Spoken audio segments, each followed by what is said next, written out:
In the early 20th century, some herders started shifting their migratory routes farther south, pushed by a series of droughts in the far north, but also attracted by heightened security in central and southern Nigeria and by better control of parasitic diseases in the central and southern zones.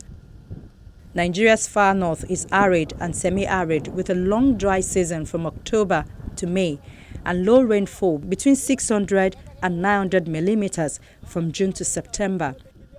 In 2008, the National Meteorological Agency reported that over the preceding 30 years, the annual rainy season dropped from an average of 150 to 120 days.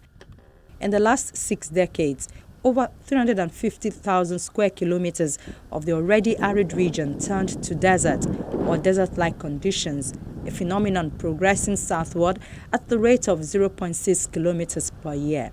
In Bauchi, Borno, Gombe, Jigawa, Kano, Katsina, Kebbi, Sokoto, Yobe and Zamfara states, estimates suggest that 50 to 75% of the land area is becoming desert. These environmental changes have wrecked agriculture and human livelihoods, forcing millions of pastoralists and others to migrate south in search of productive land. Migration initially was seasonal, with herders spending December to May in the central zone before returning north. Over the last 2 decades, however, as available pastures shrank in the far north, herders have been staying in the central zone longer from December to June or July. More recently, some have chosen to graze their herds there permanently. This has triggered increasing disputes over land and water use with central Nigeria's growing populations of crop farmers. Once the rain stops in our neighboring West African states and the north of Nigeria, the cattle begin to move towards the Benue Valley, where there is water and very good foliage for them to eat. And in the process of marching along 300 cows, 500 cows, they walk into a man's farm or a woman's farm, eat up the crops. There have been cases of rape, killings, and so on and so forth. I don't want that to happen. If you don't deal with it now, it's not going to end. In recent decades, northern Nigeria's various conflicts also have displaced herders southward. These conflicts, linked to poverty, inequality, and religious extremism, have forced large populations to migrate, devastating local communities and livelihoods, including cattle rearing.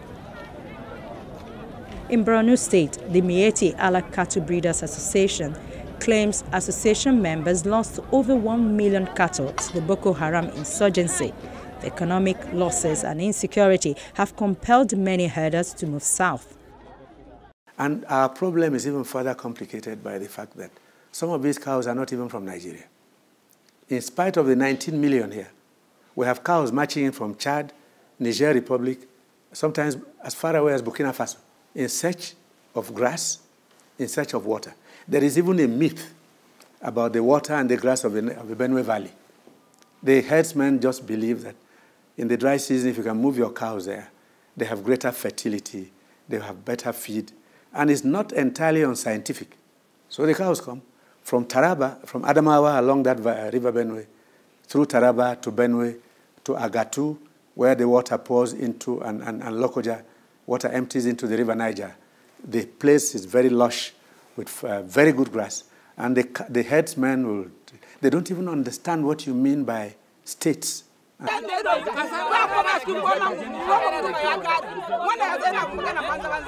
Incidents have occurred in at least 22 of the country's 36 states.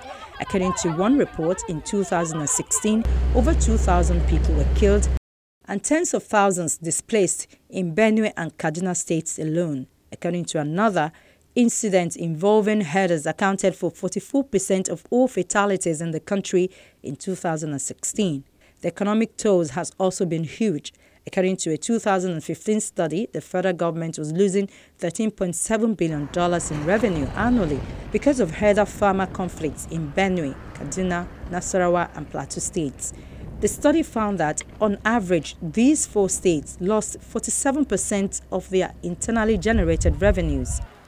In March 2017, Benue State Governor asserted that attacks by herders coming from more northerly states and possibly also from Cameroon and Niger had cost his state 95 billion naira between 2012 and 2014, while the state says it has lost 8 billion naira worth of rice to herdsmen attacks in 2018. As a state, we have no other solution to the crisis between herdsmen and farmers. It is ranching. You want to stay in Benue State and do cattle business or livestock business, you must ranch. They have their own policy. I think the law of preventing cattle rearing, most especially in any state in Nigeria, to prevent a full animal from going about preventing him from the traditional method of rearing cow is going to be very difficult, because naturally we know what is ranching system. The ranching system is not supposed to be adopted here in Nigeria. Why? If you want to do a ranching system, there is a policy. They should consult.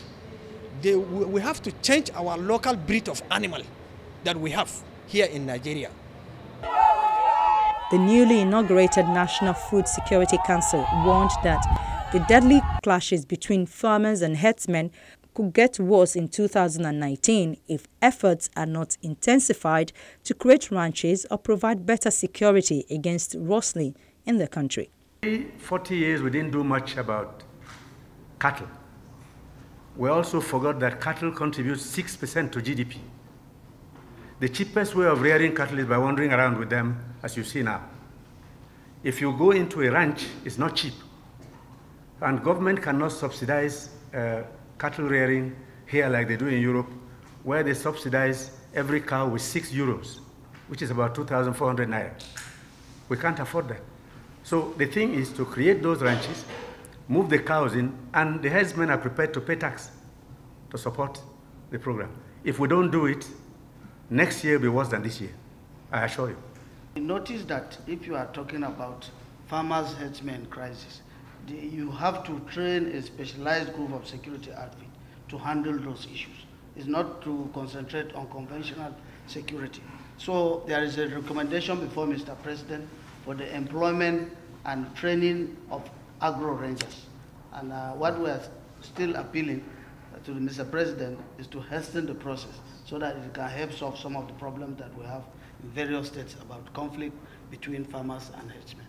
Upon that, we struggle more than that. They pull the fence down in order to the cow to enter into the farmer. As part of the strategy to stop the clashes, the government says it is planning to create secured environment for cattle to graze, where they have water, grass, and security against rustlers.